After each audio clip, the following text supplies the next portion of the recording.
first, welcome everybody to our managerial accounting class. I know the three of you, correct me if I'm wrong, but I haven't had you in financial accounting, have I? No, No. Okay. I just finished financial accounting Okay. last quarter, whatever. last year I had you Okay. in principal. Okay, Joe, you did. I did have you. I thought I recognized your name. That's Well, you right. had, I don't know, Huh? you had me as well in principals last year. Oh, I'm sorry, Bryce. Yeah, I did. That's correct. Okay, so very cool. Well, you guys, for Bryce, you probably know similar how this works. Um, so what I do on my first night with you guys is I basically run through and I'm gonna do an overview of everything that we need to talk about. You know what my expectations are, things like that, and then kind of the webinar format going forward, and then we will actually talk about your questions, make sure that we have those answered, and then also just like what you can do each week to prepare for these webinars ahead of time and make sure that you come with questions that you need to get answered, okay? So just to give you a little bit of background about me, since I'm pretty sure most of the class has never had me before. Um, Basically, I've been teaching for McKendree since 2010. Taught for Kaskaskia and Lindenwood before that, all the way back to 2008.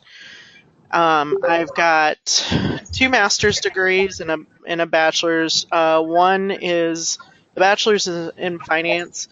One of the masters is an MBA in accounting and finance, and the other master's is in education. I'm also right now, in addition to everything else you heard me talking about, working on my doctorate.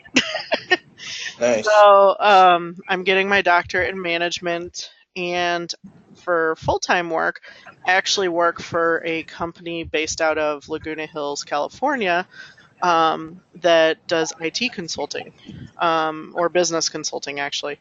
So we implement software ERP systems, which stands for Enterprise Resource Management uh, systems and our planning systems, and that's actually what I'm doing my doctorate on. I'm actually writing my book, so to speak, on change management, perceptions of managers on change management and ERP implementations, how it affects it, and different things like that. So every single day I get to go in and you ask, what does this have to do with accounting? Every day I go in and I tell people and I actually set up their financial systems. I set up their chart of accounts. I set up all of their financials. I do all of their reporting, whether it be sales reporting, financial reporting, operational reporting, manufacturing, warehousing, logistics, e-commerce, marketing, you name it. I set up literally the entire system that a company runs off of, and that includes developing features and developing code and different things like that that can automate processes and functionality.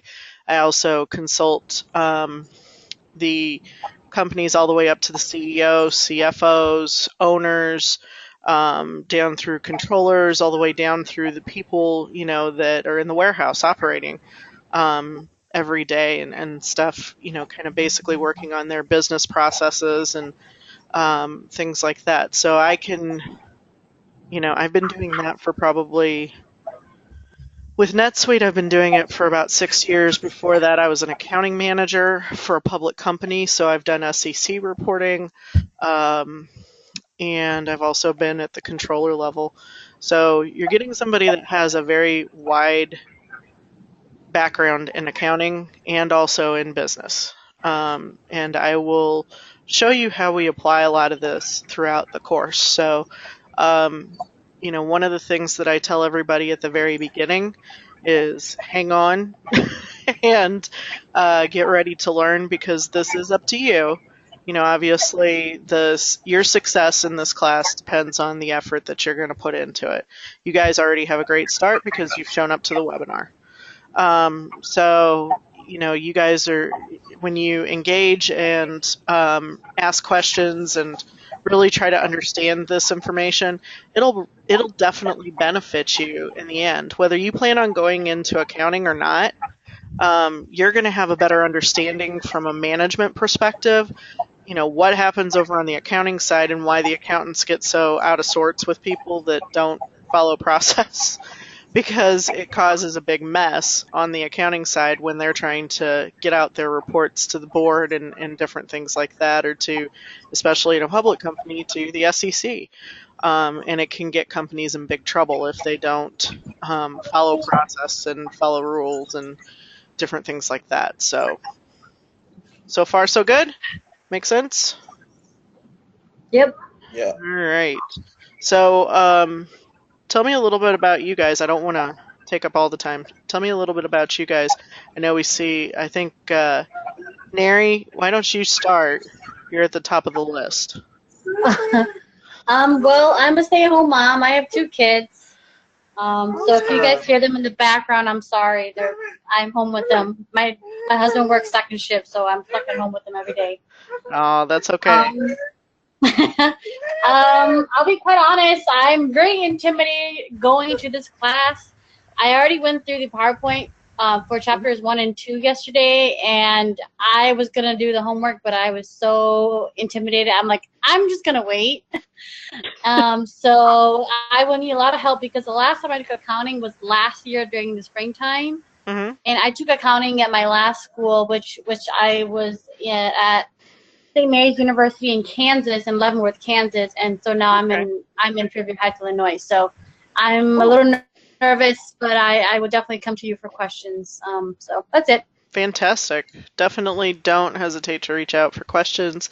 That's why we have these webinars, because I find that if we get on and we all ask questions, people's questions are going to get answered faster if we do it that way than for me to just individually email you the answers to the questions that you ask. It doesn't help share that information with the rest of the class. And it's also a lot quicker for somebody to watch a webinar than what it is for them to read through 50 different strings on a discussion board, to answer questions. So I'm trying to be as efficient as possible because you guys have lives too, and I don't want, I don't want to take up any more time than I have to of that. So trying to make it as easy as possible. This has gotten huge reviews, in the past. I'm sure Bryce will tell you a little bit about it, about how they help and different things like that. So with that, Bryce, you're up next.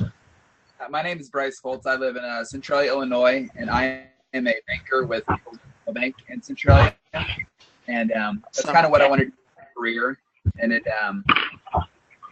I respect accounting. I see why those who do it absolutely love it.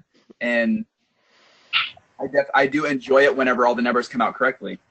Yeah. So, and I do want to say a huge thank you to President Dave for doing this webinar. It is very helpful, and I've had professors in the past who don't put in the does to help us out, and so I do appreciate it. Oh, so, you're very welcome. It's my pleasure. All right. Well, thank you, Bryce. Yeah, it's accounting is a labor of love. You have to love numbers, and you have to like order and operations and things balancing out.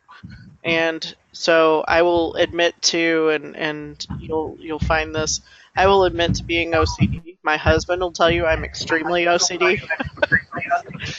So I like things in order, and I like things to have a logical process. So and I'm going to mute a couple people because I'm getting a lot of feedback. Okay, so Neri and Bryce, I'm going to mute you. And then if you guys need to ask questions, I will unmute you. Okay? Or just unmute yourself. Okay? Okay. Okay. All right. So then, Joe, you're next. So, hi, everyone. My name is Joe Lopez, and like I said in my bio, I have been active duty Air Force for the last 17 years. Thank you. Actually working in accounting, but government accounting is completely ass backwards to civilian accounting. So which is probably why I struggled with my financial accounting class last quarter. But yeah, so I do accounting in the government. I've been doing it for 17 years. And that's really it. I mean, the rest is in my bio. I actually, coming just from taking the financial accounting class last quarter that was offered to come into this, it's already night and day difference because I felt kind of lost at times. So I think this will help a lot more with being able to ask and answer right away versus having to wait, a couple days for an answer or sometimes, not knowing what question to ask. Right. Yeah, absolutely. I think that, and that's, again, one of the reasons why I do this. I think the webinars are really helpful and they provide a lot of good interaction. So I don't ever want anybody to be afraid to come with a question or something like that. We'll work through it together. So absolutely, and just keep in mind, like I've told everybody a million times, if you've got the question, I guarantee you there's at least 2 or 3 other people that have the exact same question. So don't be afraid to ask it.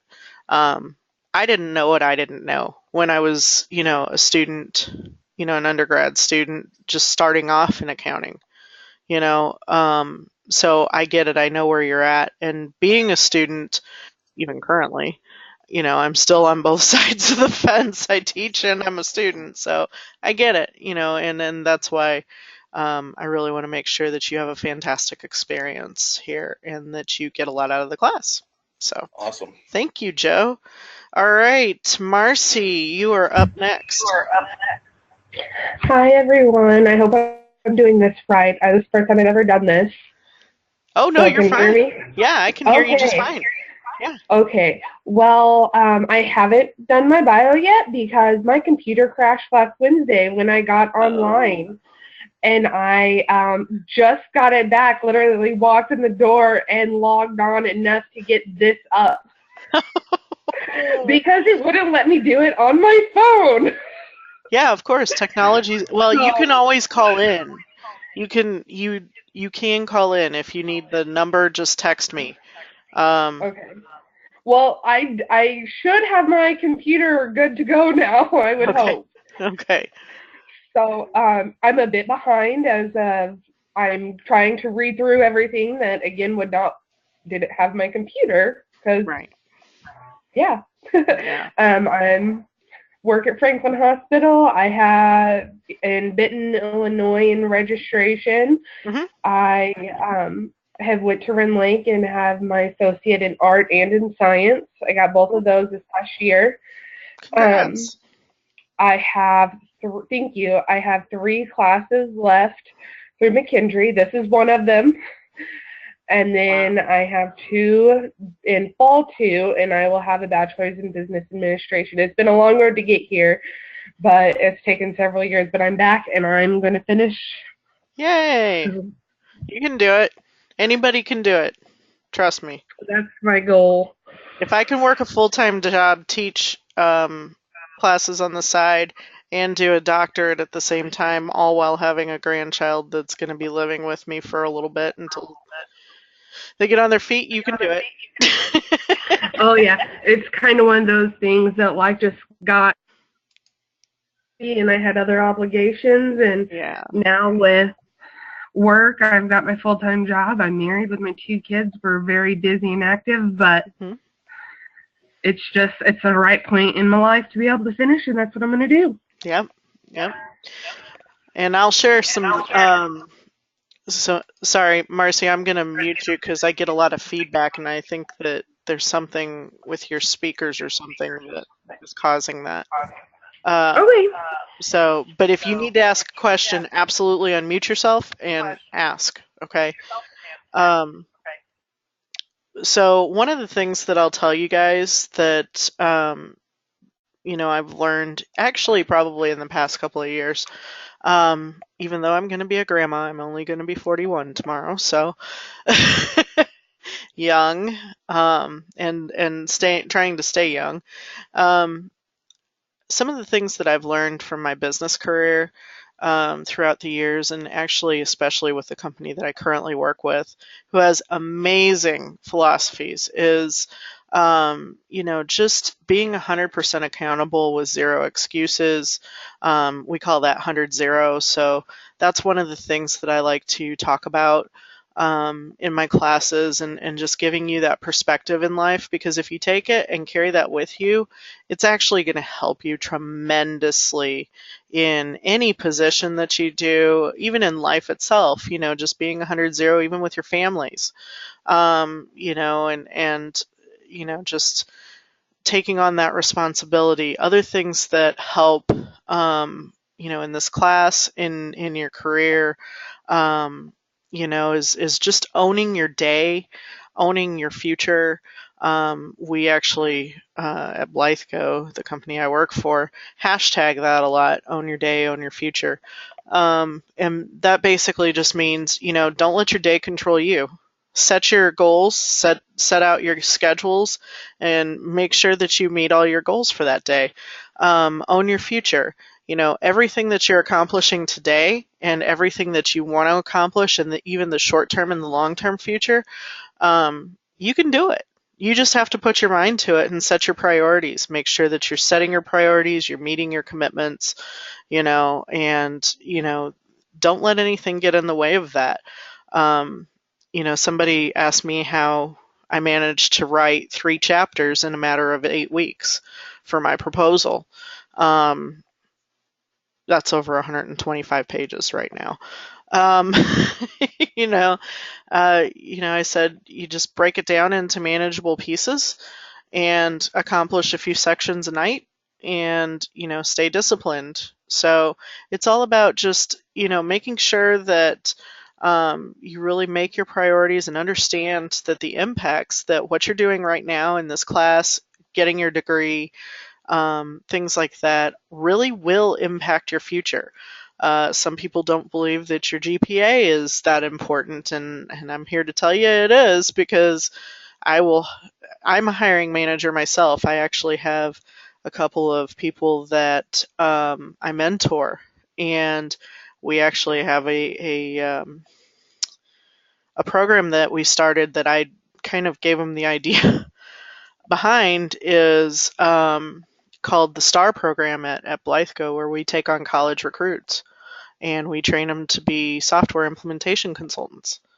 And it takes a lot, because you have to know business process inside and out, and you have to understand how everything impacts each other. So, there's a lot of learning that goes into that, but it's extremely lucrative, coming straight out of the gate, and you get a lot of fantastic experience that, whether you decide to stay with it long term or not, it's a lot of fun. I have to tell you, I get to meet so many amazing people in my clients, in the partners that I work with across the ecosystem. I get to go all over the country and to some really cool places. I'm going to Vegas here at the end of April for Sweet World, which is NetSuite's annual conference put on at the Palazzo and the Venetian, which I don't know if you guys have ever been there. That place is pretty awesome. So, you get to do some really cool things and meet cool people. I get to present at conferences, just different things like that. So it's a lot of fun, and, the opportunities are out there awaiting you. So I hope you'll see that, and I hope you'll put your all into your degree, into your classes, and into your future. So that's all I'll say about that. Does anybody have any questions for me so far, or anything that you want to talk about real quick before we get into the rest of this?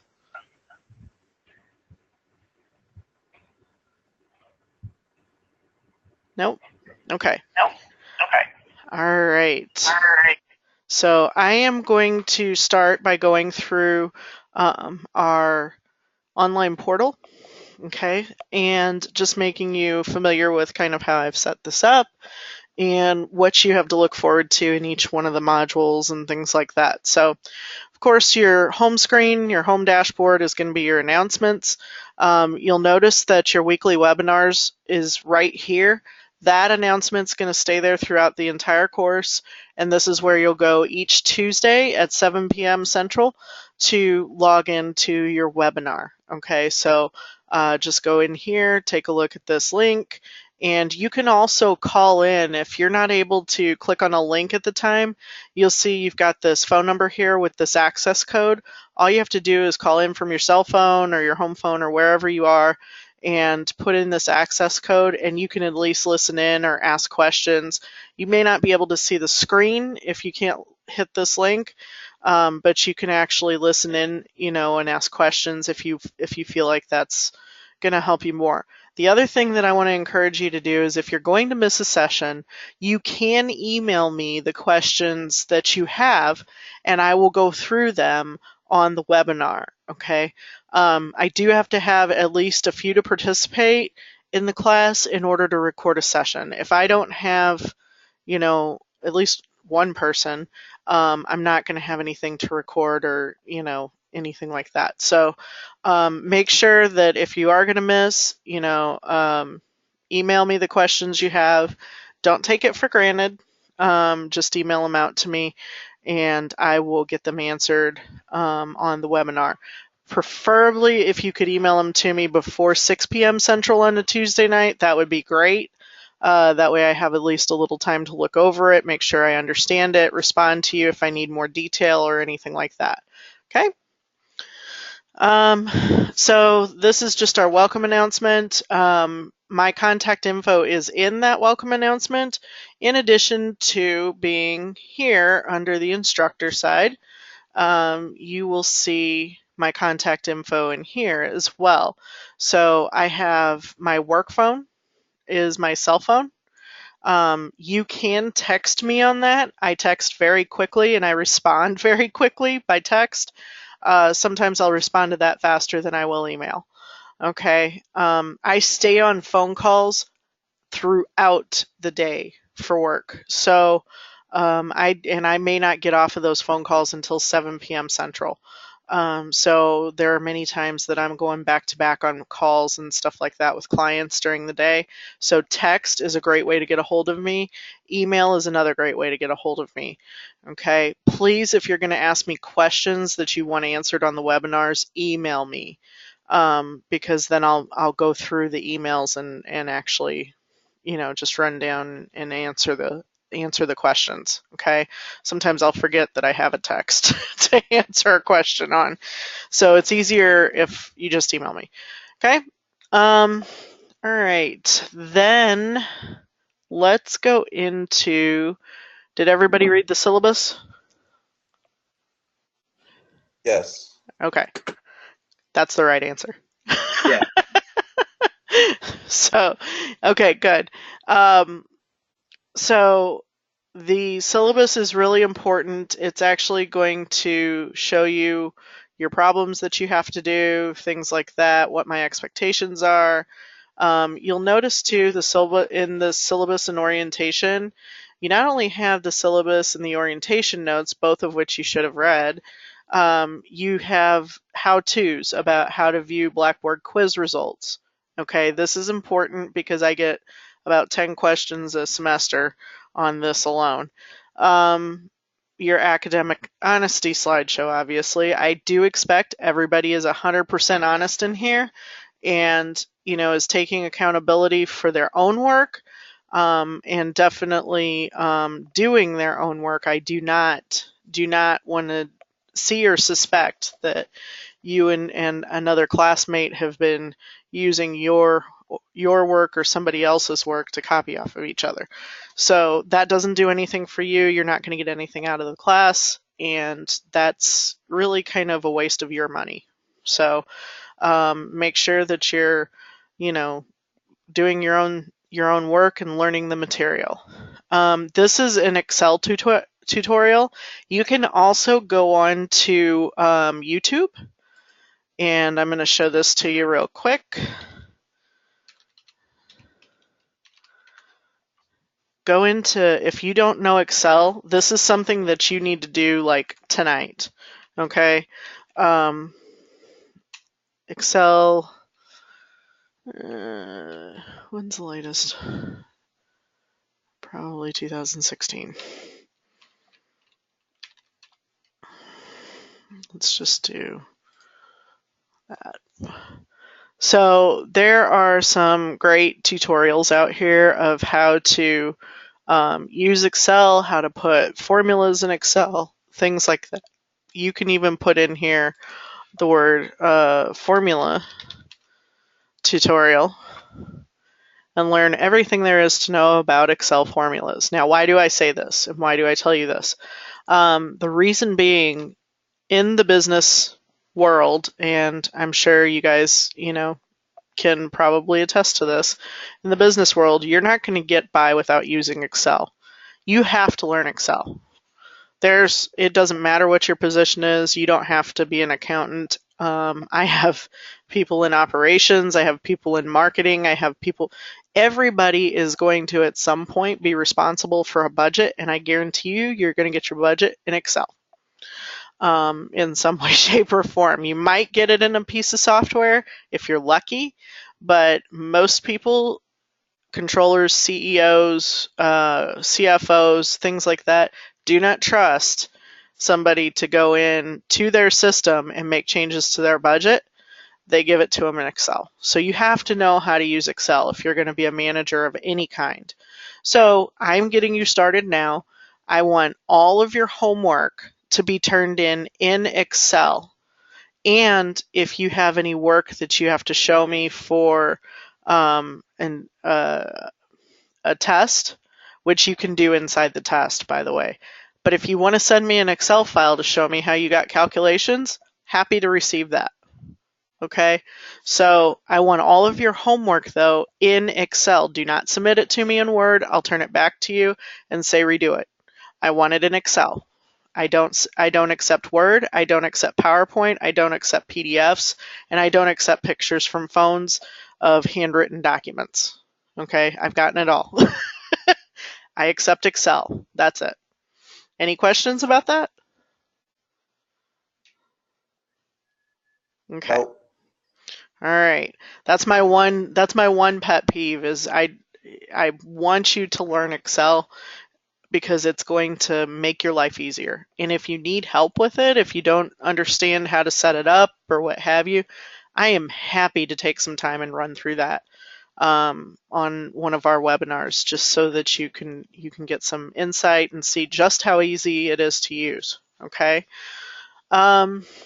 Student biography discussion board. This is where you left your biography, and then what you need to know about online learning at McKendree, and gold standard expectations. So all assignments, tests, quizzes, etc. will be graded within 1 week, and all student emails, phone calls will be responded to within 48-hour period or sooner.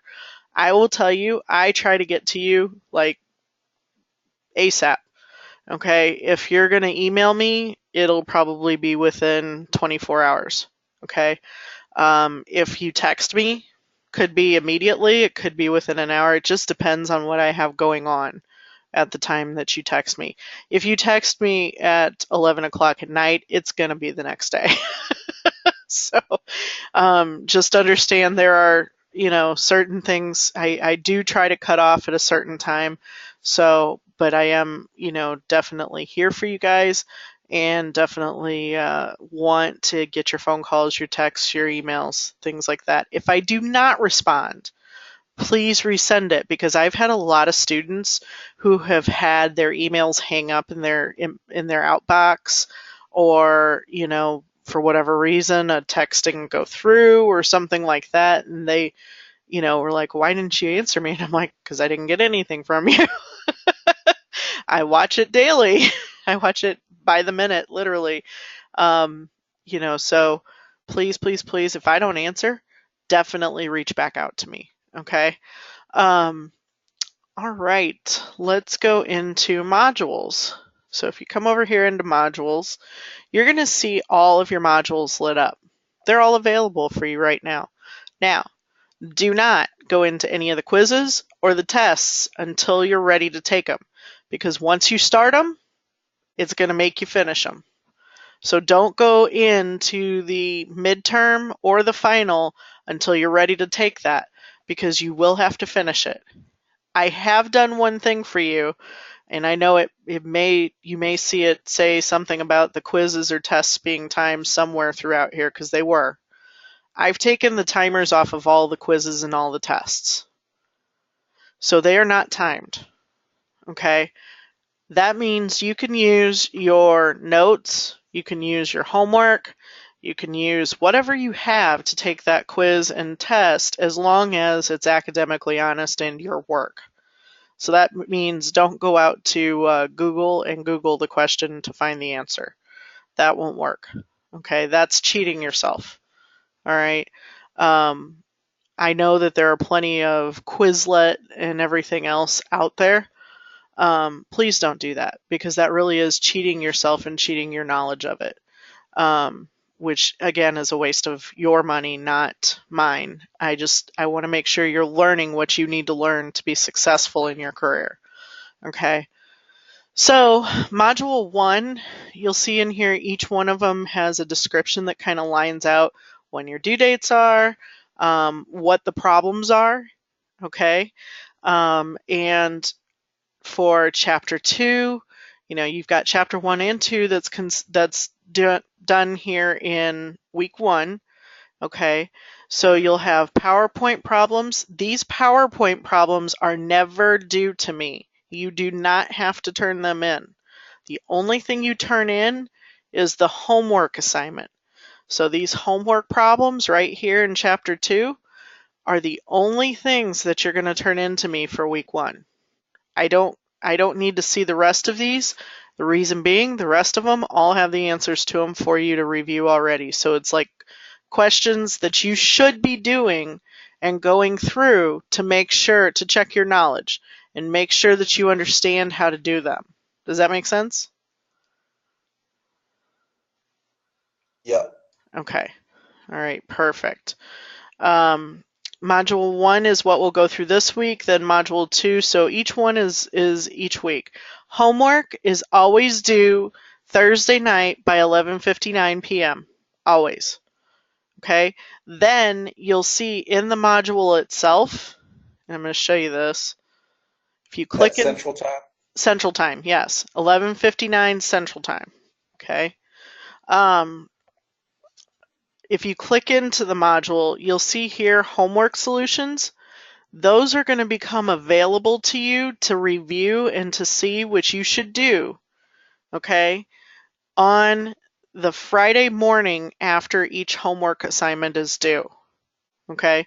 So that's why late homework is penalized, okay, because I'm not going to change this and hold other people up. If you turn your homework in late, you're definitely going to be getting a penalty on the grade. And if you turn it in too late, I won't accept it. Okay, so make sure you're getting your homework in on time, and make sure you're putting your best effort forward. Okay, then Friday morning or Friday night or over the weekend, before you take the quiz, you want to go in and review these solutions for each of the homework sessions. Okay.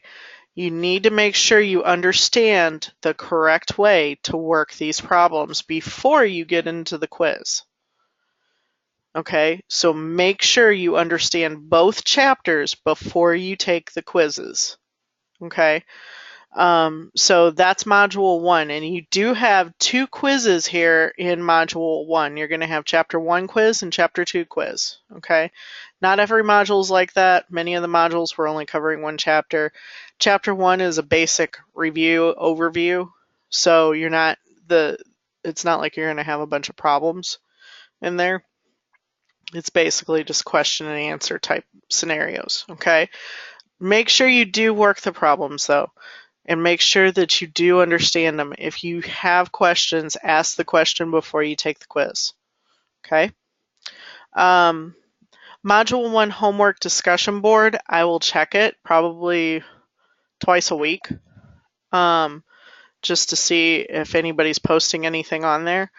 Other than that, best way, again, to get a hold of me is to text or email.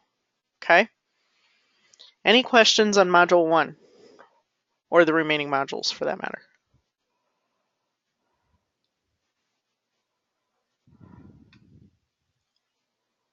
Oh, quizzes are always due Sunday by 11:59 p.m. Central. Okay. All right. Module What was 4. that for?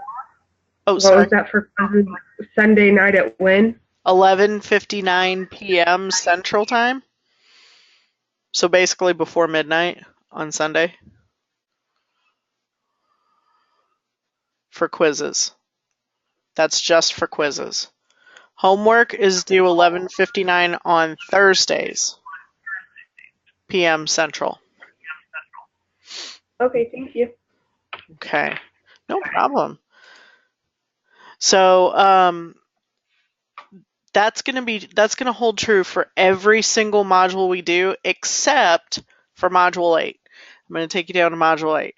Module 8 contains your final, and you'll notice that Module 8 is a short week. All of the last weeks of every single course end on a Thursday. Okay, so your quiz and your final are both due on a Thursday by midnight. Okay, and then your homework will be due Monday by midnight, so by 11:59 p.m.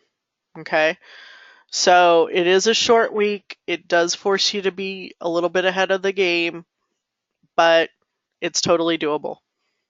Okay, so quiz and final due Thursday by midnight. Monday by midnight is homework on Module 8, right? And I'll remind you of that as we go along, okay? Module 4 has the midterm. So that's when we do our midterm exam, okay? And you will need to show your work in the space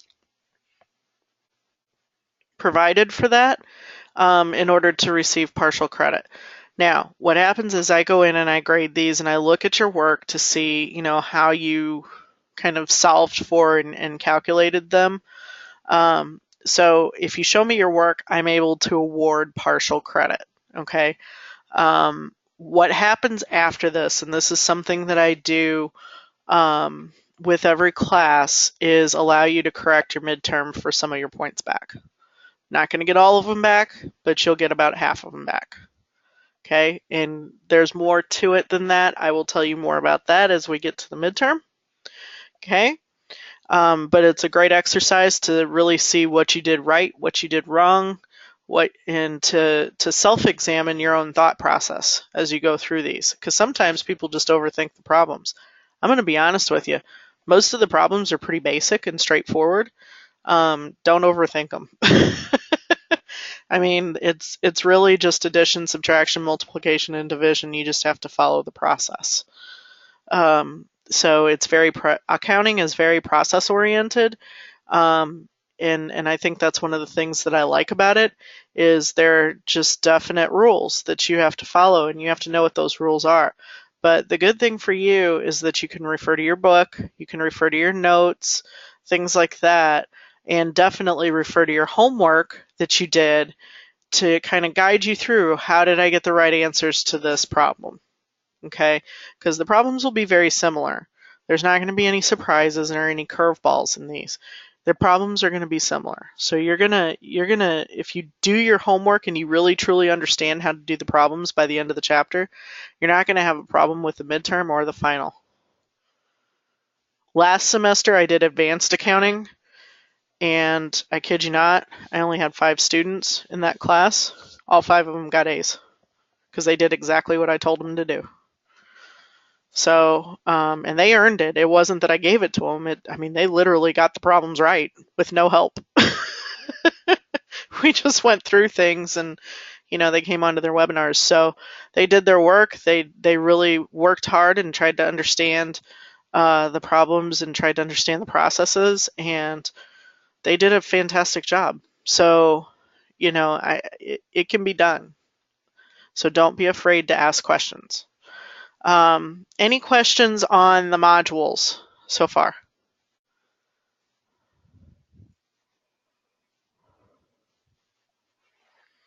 Okay, you'll see the theme for each module is up there. So don't let this stuff scare you. Again, a lot of this is just standard process. All right, so then you can go into your My Grades here and see what your grades are. You guys probably know all of that. The discussion boards are here, and you can see, kind of what's going on with the discussion boards and things. So I will take a look at those biographies. Everything should be good there. And that really should be all that we need to go over in the discussion or in the McKendree portal itself. Does everybody have their books? That's the next question. Yes. Awesome. Awesome. All right. If you don't have your book by now, you need to get it fast, like tomorrow, because homework's due Thursday. So I have an electronic version of the book, obviously, and so we can go through and take a look at some of this stuff together and see, various things that are going on with the chapters. Okay, so keep in mind your homework is going to recommend a specific set of exercises or problems. Notice the numbering of these. If it says in the module itself that you're going to do, let's see, on module 1, P2-1A, we're going to go to chapter 2. We're going to look at P2-1A because I want you to see the numbering of this. So I can scroll down here. Give me a moment. So you'll see exercises, problems. So I'm going to look at problems set A. Okay. So come down here. I go to problem set A. So here's P2-1A. So this is what you're going to look for. You're going to look for that matching number in the book. And in this particular problem, it's talking about the schedule of cost of goods sold. Okay. So the file and it gives you, what we will do is we'll go through and we'll take a look at these problems that have to be worked. We'll do them after the fact. So next week is when we'll look at this. If you have questions that you want me to answer, okay, prior to the due date, that's fine. I'm happy to do that. I can run through it. I'm not going to give you the answers. I'm not going to, tell you what you're supposed to accomplish from this necessarily, but I am willing to work through it and work through questions that you don't understand. Okay, so basically this problem, for instance, is asking you to use this data right here to prepare a schedule of cost of goods manufactured and sold. Okay, so in order to do that, you have to understand what the schedule of cost of goods manufactured and cost of goods sold look like. So I would go back here in the book and I would review at page 30 my cost of goods manufactured and understand, kind of the process, the flow of it. Okay, so this shows you the flow of total manufacturing costs through the inventory system. Okay, and so this is what we call WIP, work in process, right? And this is direct material, direct labor, and manufacturing overhead. Don't let terminology scare you, okay? Direct materials just means all of the stuff that you put into manufacturing a piece. So for instance, one of my clients is a shower manufacturer. They're called Best Bath, okay? They actually manufacture showers. There's a lot of components that go into that, okay? And when I say components, I mean the actual pieces that go into making one of those shower molds that they then ship off to put into a hotel, an apartment complex, an individual residence, whatever the case may be, right? So they have a lot of direct materials. that go into that shower. The direct labor are all the people that it takes to manufacture that shower within the process. Okay? So those are the people that are actually making that shower. You know, the people that work with the machines that make that shower. Okay? The manufacturing overhead includes things like the plant, the building, you know, the rent on that, or the mortgage, the utilities that go into that, the even so much as the administration that goes into, you know, making decisions on, you know, how that's going to be manufactured or marketed or what have you. Okay, so there's a lot of overhead that goes in this manufacturing process. Okay, so this is how you get to the costs through the inventory system. So basically, you're just taking all of this and adding it up. Does that make sense so far? Yeah. Yep. Okay. So here's another exhibit. Okay, so once you get your work in process, then you get your finished goods. Your finished goods are basically your cost of goods manufactured. Okay? Cost of goods sold takes it one step further. You take your cost of goods manufactured and now you sell it. So what are the costs that go into selling that? That's stuff like the sales team, the marketing team, your websites, things like that. All of the costs that go into directly selling that product. Okay? So it's not that it's necessarily complicated information. You just have to think about it and interpret it. And I will tell you too, for those that haven't had me, in these accounting books, I promise you that they are going to use different terminology in the problems than what they might use in the book. And different companies use different terminology. So some companies will call things revenue. Some companies will call revenue sales. Some people will call revenue or sales income. It's all the same term. It all means the same thing. Okay? So don't get hung up on the word. Think about where it goes on the financial statement. Okay? Does that make sense? Let's do a quick review.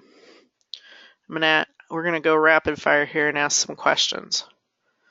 What are the major components of the income statement? What are you tracking on an income statement?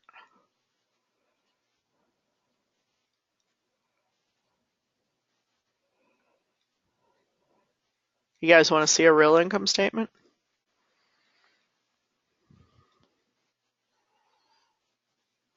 Are you with me? That sales and I'm going to show you something. Okay. Let's see. Who do I want to go? Let's do this.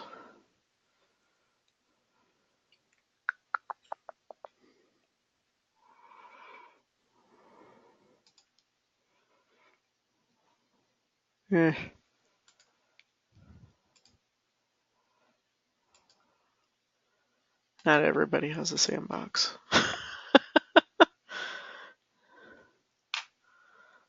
All right. Let's go into.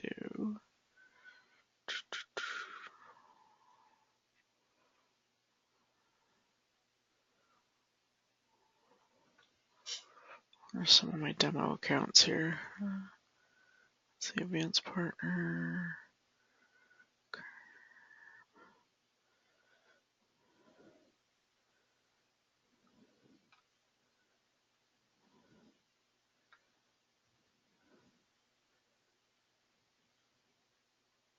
I don't think this is actually a company.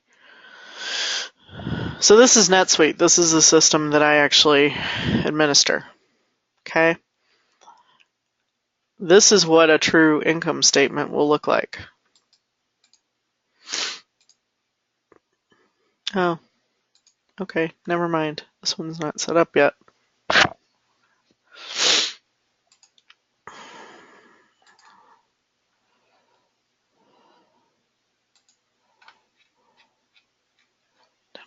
accounts. Let's just try.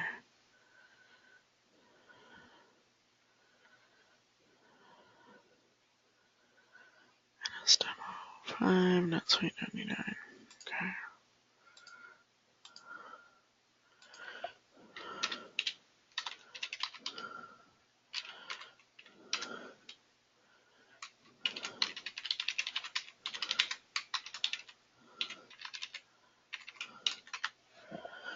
Yep. Okay, I'm not getting into it tonight. I'll show you a true income statement sometime once I get into a demo account that I know works and has been set up. So an income statement is going to have things like your revenue, and then your gross profit, and then your expenses, and then your net income. And then it's going to have everything what we call below the line, which is going to be like your taxes and miscellaneous fees and things like that that you want to put below the line. Okay. And then you have your net, your what they call EBITDA, earnings before interest and taxes and administration. Okay. So EBITDA is EBITA. Okay. Or I'm sorry, depreciation, amortization. Yeah. It's been a long day, guys. Sorry. So you have your income statement where your income and your expenses are tracked. Your sales and your expenses basically are tracked. Okay. What's tracked on the balance sheet?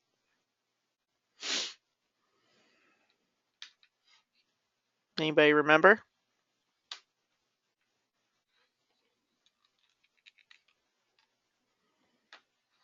This is stuff from financial. Sorry? Your assets? Yes. Assets. What else? That's all I remember. Liabilities. Liabilities. Good. One other.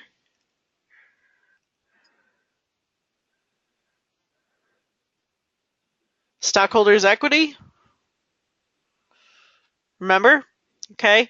And what has to happen with assets and liabilities and stockholders' equity? Why is it called a balance sheet? Because they all have to balance. Bingo. So assets have to equal liabilities plus stockholders' equity. Okay. So your assets always have to equal liabilities plus stockholders' equity. So if you're working a problem and that doesn't happen, then you've done something wrong. Okay, so you have to make sure that your assets equal liabilities plus stockholders' equity. Okay, so that's a quick review. Those are the two statements that we're going to start off looking at, is both the income statement and the balance sheet. Those are the two most used statements for any organization. Okay, they pretty much keep an eye on those financial statements on a daily basis, especially when they're in a real-time system like the one that I implement. Okay, they may also keep an eye on the statement of cash flows because they're going to want to know what's going on with the statement of cash flows. Cash flow meaning how much money am I getting in on a daily basis or sending out due to operations? How much money am I getting in or sending out due to administration? You know, what are the different categories that I'm looking at in terms of my cash flows to make sure to see how much money is coming into the company and leaving the company is being spent on a daily basis. Okay, you guys remember that now? Will a civilian accounting system let you know if you're out of balance? Yes. In fact, in a civilian accounting system, you won't be able to do a journal entry unless it's in balance. And there are reports that basically show you when you're out of balance. So you can look at the trial balance. Okay, that's another big report that gets used in a lot of systems. All right, and the trial balance basically tells you if you're out of balance somewhere, and it really makes it blatantly obvious which account's out of balance. Okay, so make sure that you do that quick review of Chapter 1, because I think it'll go over all of that stuff again with you. Just an overview of managerial accounting, kind of the terminology. It gives you this terminology here about outsourcing, about factory automation, just-in-time inventory systems, which, by the way, does anybody know one of the most famous companies for just-in-time inventory? Fun fact. Does anybody like riding motorcycles? Harley Davidson sound familiar? They actually, if you take a look at Harley, they manufacture all of their motorcycles just in time, so they actually manufacture them to order. That's why you can't necessarily just go in and buy a Harley, right? They manufacture them to order, and they've had some recent trouble with that. A just-in-time inventory system is very, very, very hard to control and manage. Okay, so those are things that you just want to try to keep in mind when you're looking at these various sections. So like factory automation, okay? Factories are going to much more automation today. So incorporating robots or computer-controlled machines. We're even seeing this in restaurants now. McDonald's is got all the kiosks there so that you don't even have to go tell somebody your order. So that means if your order's wrong, it's actually your fault for not putting it in the computer right. So there's a lot of automation that's going on, and the reason automation is done is because it's cheaper, it's more efficient, and it's more effective. Okay, in most cases, than what a human touch has proven to be over the course of time. Okay, it lowers the direct labor costs, produces better product quality, and produces fewer defective units. Okay, so that's why automation happens. Okay, you've got, again, your just-in-time inventory. Just-in-time cases keep what's called safety stocks. So these are stocks that they are just exactly what they sound like. We need to make sure we have 100 extra of this part so that we don't run out in the middle of trying to get our completed product manufactured. Okay, so managerial accounting is exactly what it sounds like, in the fact that we're managing all of our business processes. We're managing every single thing that has to go on through the manufacturing process, through the production, through all the way to the end. Okay, so chapter 1 kind of talks about that and tells you, the different terminology that you'll run into, like with lean manufacturing as well. So making sure that the company's performance is at its top level. Okay, reducing the number of fabrication machines, reducing the number of processes, the number of setup times, introducing a system whereby a product is pulled through the process by demand from the subsequent steps.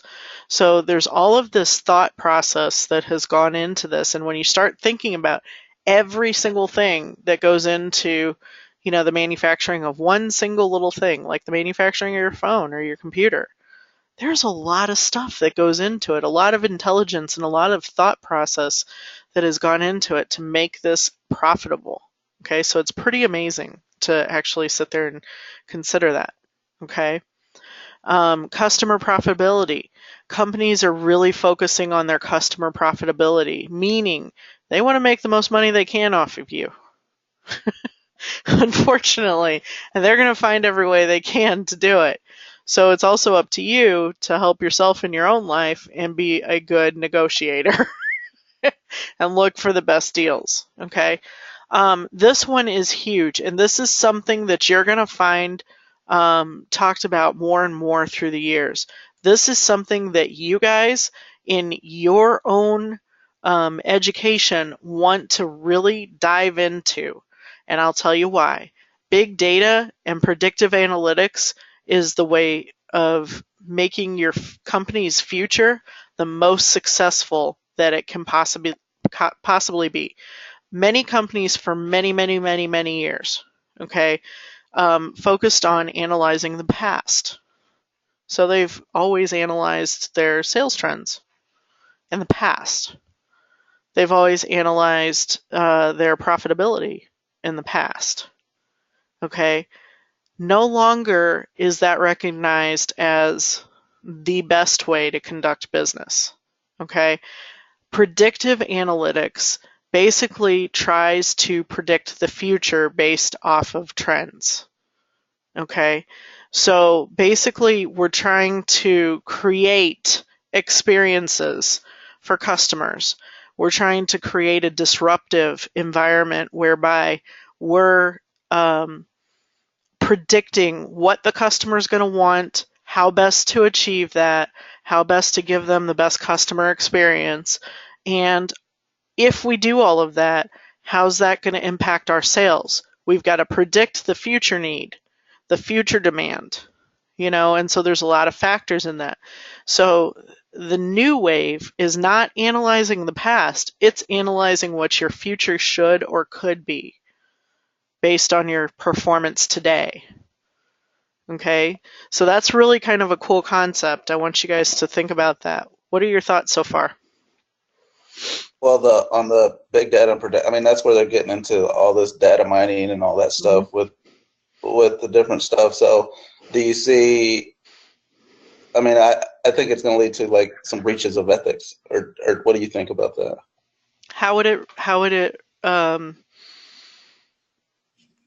well, because I mean, with everything being online, they can dig. I mean, now if I go out and I'm looking for, I don't know, something particular on Amazon, like I find it funny that next time I log on, like it just flashes me sales of whatever I was looking at. So I mean, they're already getting the data of what you're looking at, and then basically trying to resell it to you. Right. So I don't know if you guys have noticed this, but like you can even be at say you're at Walmart, okay, and you're buying stuff. Do you ever find it funny, or have you ever noticed how certain things then pop up on Facebook or, Amazon or Walmart themselves, based on your purchasing history or something like that? There are so many analytical tools and databases out there these days that can tell what you've purchased, what your trends are, and they actually can go out there and, within seconds, predict what are the best things to put in front of your face. So in terms of e-commerce, I can tell you there's technology, because I help build this on a daily basis. There's technology that basically says customers who bought this also tend to buy this based off of other customer purchases. So they use not only your habits and trends, they use other customer habits and trends. Because based on a study of history, customers who bought this have also bought this. It's likely. And you're likely to have the same tastes, color scheme matches, style matches, things like that. So there's all kinds of anticipatory data that's out there that's available, and it's actually helping companies make sales. That's why Amazon's huge with it. There's another one, recommended buys. That's another one. Or can we tempt you? So have you ever been on Pizza Hut and they're throwing things out there like sides and desserts and things like that when you try to order? Those are called can we tempt yous. So those are like recommended buys, right? And people fall for it all the time, and there's nothing wrong with it. It's more of, giving you that customer experience where, hey, maybe you might like this, right? And it does help companies to actually make more money, make greater sales, and give an overall better customer experience. So it really isn't about being intrusive or crossing ethical lines. It's more about giving you the experience that you desire. And at some point, I have a feeling we'll go even further than that, than what we are right now with, even artificial intelligence and things like that. So those are all waves of the future, just, thinking out even further about what the possibilities are as data and as intelligence becomes more predictive. Does that make sense? Yeah.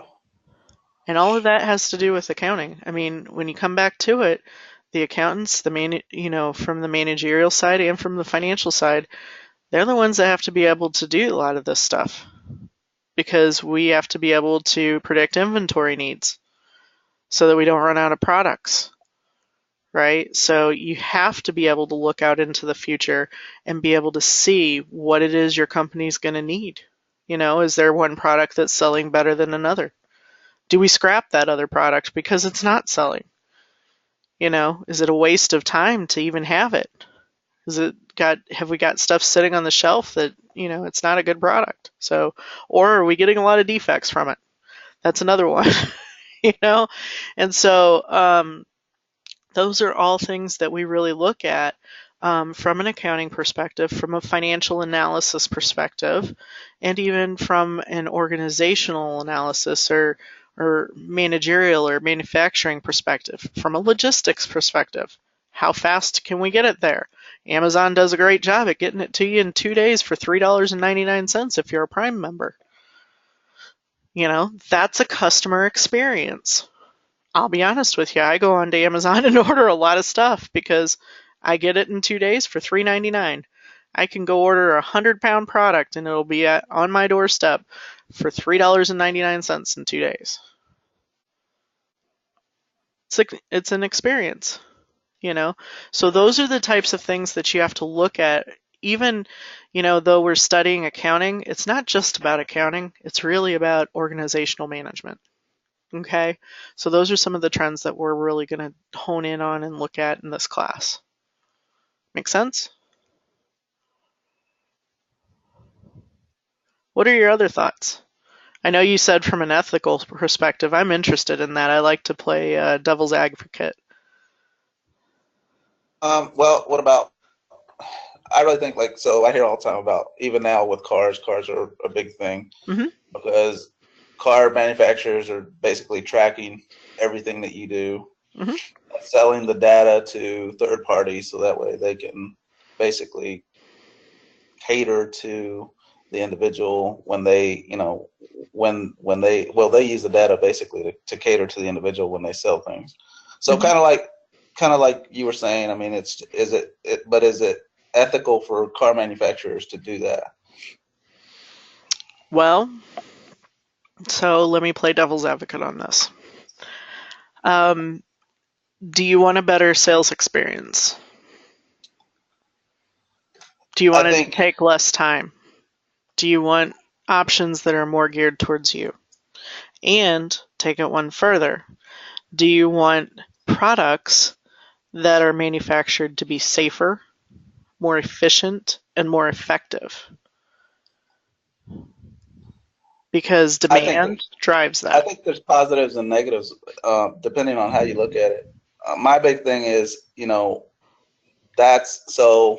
One thing that I heard the other day was that could come back is, who owns the data?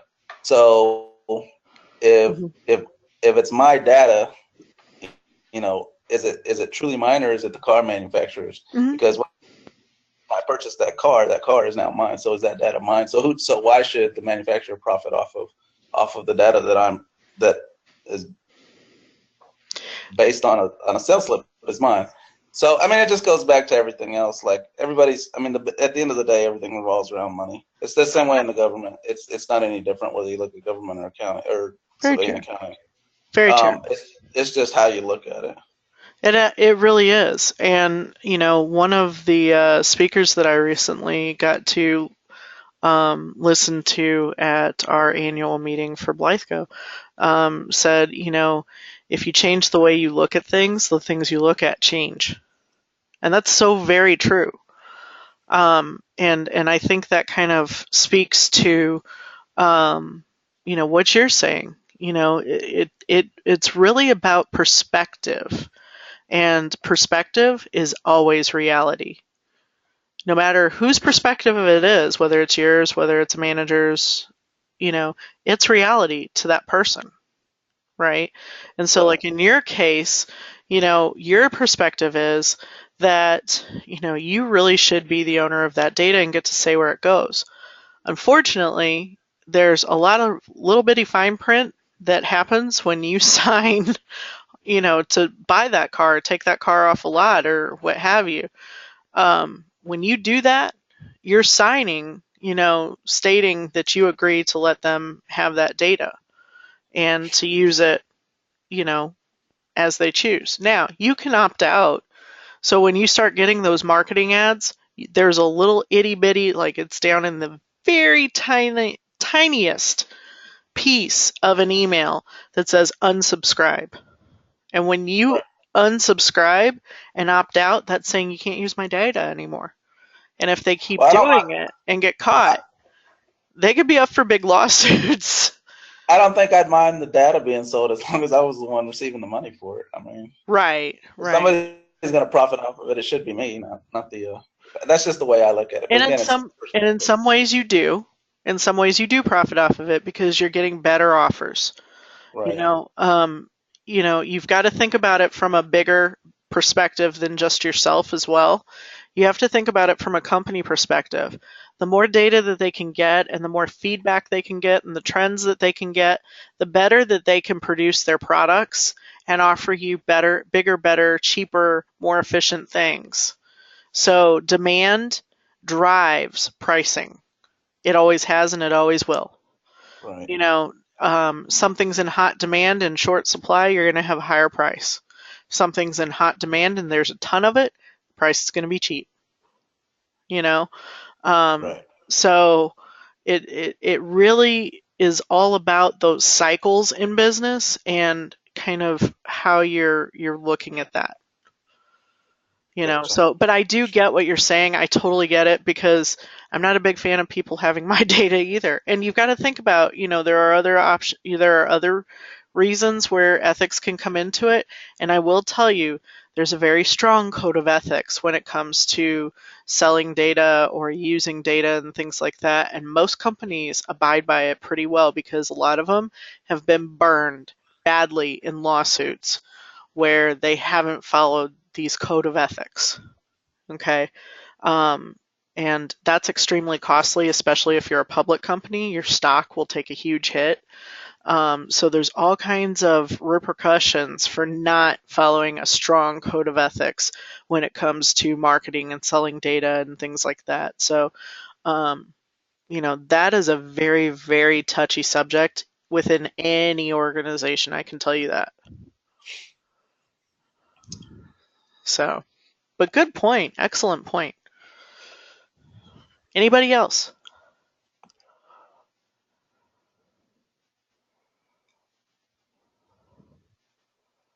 When I first looked at that, I thought it said Ferrari. It's Fazzari, and then I saw a picture of a bike. I'm like, oh my goodness. Can you imagine a bike that was a Ferrari? All right, so talks about career paths, talks about work-life balance, CPAs, and I'm actually really glad to see this in here because I'm glad they were so honest about it, about accounting. I'm sure, you guys have probably known, and like Joe, you're the one that said you were the accountant, right? The government accountant? Yes, ma'am. Okay. How many hours do you work in a week, usually? So if everything is going well, you can expect to work about 50 hours or so. But it just depends on your situation. I've been in situations where I've worked anywhere from 60 to 70 hours per week, just depending on, especially when you're deployed, if you're overseas, doing that kind of stuff. It's pretty well known that you're going to spend your life at work. So right. Right. So true. Yeah. As an accounting manager of a public company, I can tell you 60 to 70 hours was the norm. During month-end close, quarter-end closes, and year-end closes, I've hit 80 easily. Been at the office at 2 a.m. So I won't try to sugarcoat the work-life balance on an accounting career. It's stressful and it's hard. The work-life balance on a consulting career is somewhat similar, but you can get by with working 45 to 50 hours a week on slow weeks. And that's really, it's kind of a United States thing. That's just almost really the expectation these days. So, something to just consider when you go into these types of careers, you're going to work more hours. Okay. I do find it funny that it says here government accountants probably have the most reliable at 40 hours per week when Joe just told us differently. So, yeah, I can totally see that. I can tell you accountants have times when they can take off and times when they can't. Basically the first 2 weeks of every month you're not taking off. The first 2 weeks of every quarter you're not taking off. Maybe even 3 weeks of a quarter. And literally the first 2 months of the year you're not taking off. That's pretty much standard in the accounting world because you're always doing financial statement closes at that time. Okay. CPAs, CMAs, they can sometimes be road warriors depending on what firm you go with. I'll tell you right now, Deloitte, you're on the road from Monday through Friday every week, if not Sunday through Friday or Monday through Saturday. I do know people that have had to turn around within less than 48 hours and hit the plane again to get back out to a site. So the accountants that we had at the place I was the accounting manager at spent the night at the office, literally working all night, came back in at 6 a.m. I got there at 6 a.m. after leaving at 10 p.m. and they were all there in the same clothes from the day before. So it is very stressful. And there's a lot of demands that go into it. So I just want you guys to go in eyes wide open on that. If you do have a plan to go into any type of public accounting career. People burn out fast and typically switch over to corporate accounting and still may burn out because it's a lot of work. It's hard, but it's lucrative. You make good money at it. And you're definitely always in hot demand, especially if you're good at it. So I can tell you from experience, I get recruiting calls every single day, literally. So, it's a good profession. It's stable, and it's never going to go away. You're always going to need accountants no matter what. So definitely a good career to go into as long as you can hang with the schedule and the demands. Okay? So that's pretty much all I have for chapter 1. Let's take a look real quick at just a couple of things in the exercise sets. So the schedule for the cost of goods manufactured and sold. This is an example. So this is E2-1A in your book.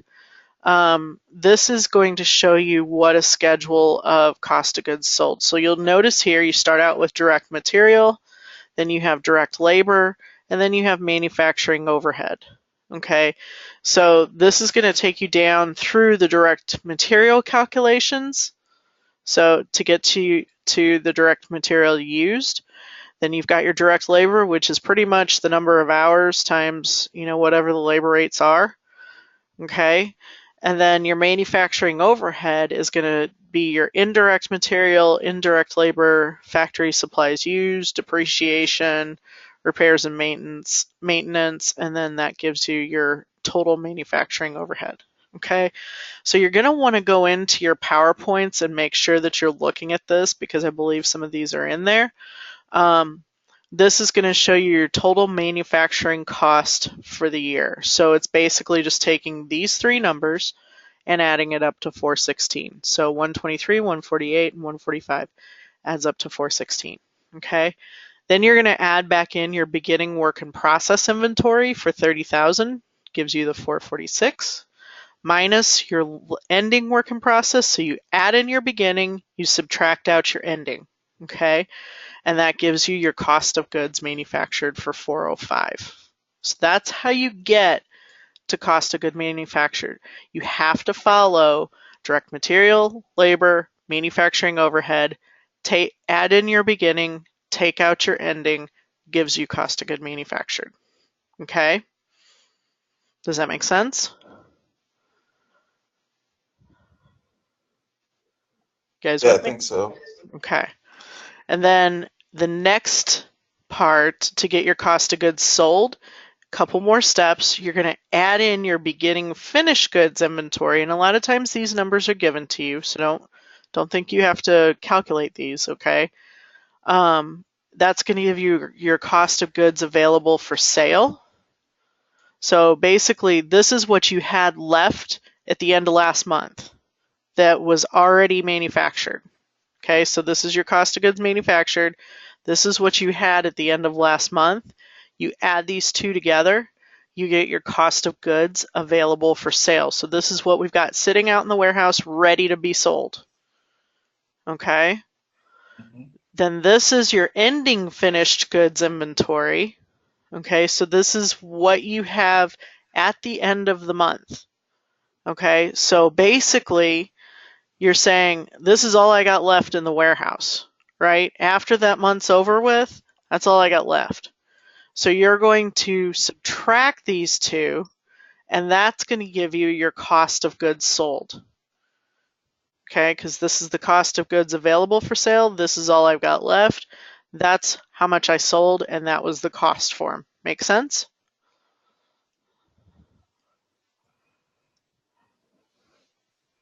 Any questions? I know it's a quick run through. This kind of shows you your income statement, what an income statement will look like. So here you've got your sales, your cost of goods sold, and that gives you your profit. Okay. So your sales is calculated at $15,000 at $40 each. Those numbers are typically given to you to give you that 600,000. Subtract out your cost of goods. That tells you your gross profit on sales is 180,000. Then you take out your selling expenses and your non-factory administrative expenses, which is 120,000, and that's going to give you your net income of $60,000. So you're going to take your gross profit minus your expenses, gives you your net income. Okay? Your earnings per share of common stock is $60,000 divided by 5,000 shares, so that's $12. Okay? And then this is another way to display, like if you have, let's say, 3 different subsidiaries, how you can display accounts showing their COGS, their cost of goods sold. Okay. This can be by month, this could be by subsidiary, whatever the case may be. I'm not sure what this problem is, it says, but it's probably one of the two. Okay. And then this walks you down through some of the other problems as well. This is something that you'll probably be provided after we get done with the problems themselves, so you don't have to worry about doing all of those problems. The biggest thing was I wanted to make sure that I walked you down how to do cost of goods sold and cost of manufacturing. Okay, cost of goods manufactured. All right, because those are going to be 2 big keys for you in this module. Okay? Questions?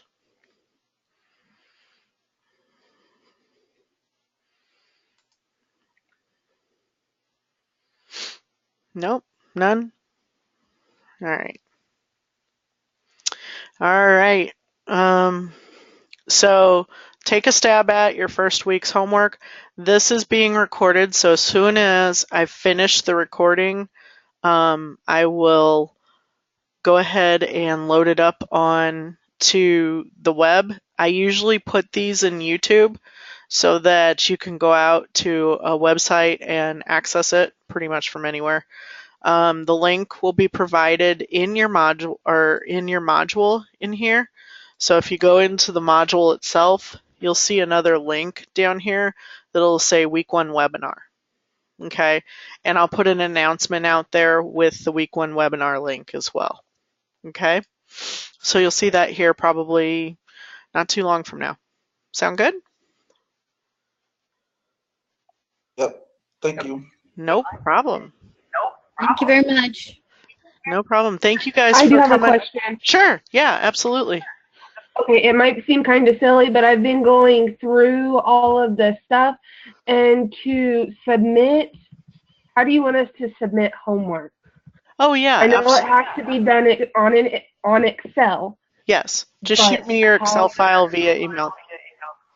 Send it to me at lrbates@mckendree.edu.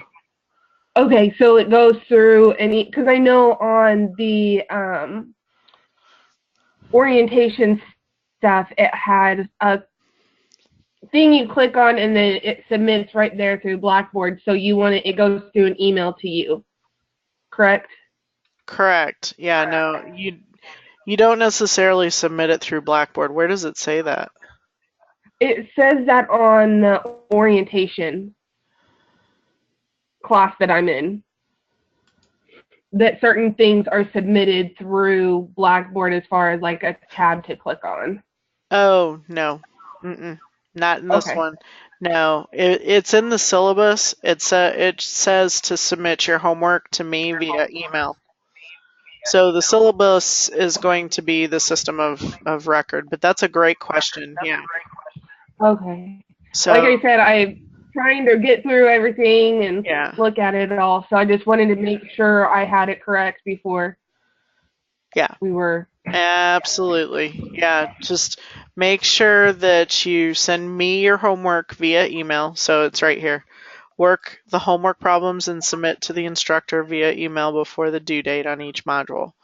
So just send it to me and I will take a look at it, make sure you did all the problems, make sure you made a valid effort at it, and then assign a grade for it. So, and don't panic too much. The biggest thing with the homework is to get you to do it, to get you to work through the problems and try to learn them. You know, as long as I see that you're trying to learn it, if you make a few mistakes here and there, it's not going to be a major deduction off of your homework, because I'm expecting that the next day you're actually going in and reviewing all the answers that are then posted the next day and, you know, taking a look at what you missed, you know, why you missed it, and learning the correct way to do it. That way you're ready for the test. Okay? So that's the process that you should be following. You should be the next day, while it's still fresh in your head, going in and making sure you're reviewing those homework answers. Okay? Okay, thank you. No problem.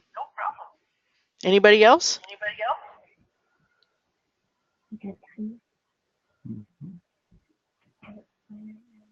Okay. All right, guys. Well, thank you for coming on to week 1 webinar. I look forward to seeing you guys in week 2 and working through this again. If you have any questions in week 1 from week 1's homework after you've reviewed it, or if you have any questions about week 2's homework that you want to go over before the week 2 deadline, please make sure you're either on the webinar or that you've emailed me the question, and I'll be sure to call it out on the webinar and work through it.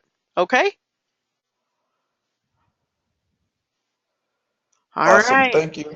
No problem. It's my pleasure. Looking forward to this journey with you guys, and hope to see everybody have a very successful ending and learn a lot through this class. Okay? So let me know what I can do to help with that. I'm here for you, and I'm here to make sure that you have a great experience.